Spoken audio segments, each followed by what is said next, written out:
landlord. Leave me alone, landlord. Let me go and take my alpaca or maga saraho. Landlord, have maga.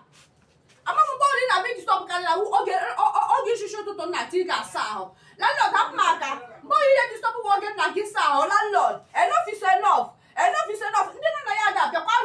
You push you come, ha. Have maga, landlord. Have maga, landlord. You may go come for that new look. You may go come for a single way of you and you your gabam nancy. Oh, my no.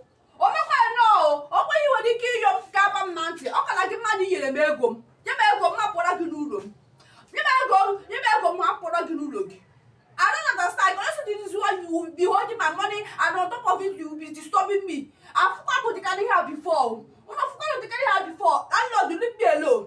Leave me alone. Enough is enough. Give me my money, and I will leave your house. Stop disturbing me. What are you begging me for? Why are you begging me? Stop begging me. I don't need your beg again. Stop begging me. Enough is enough. Leave me alone. I want to go and take my bath. Yeah? Enough, Biko. Enough of this.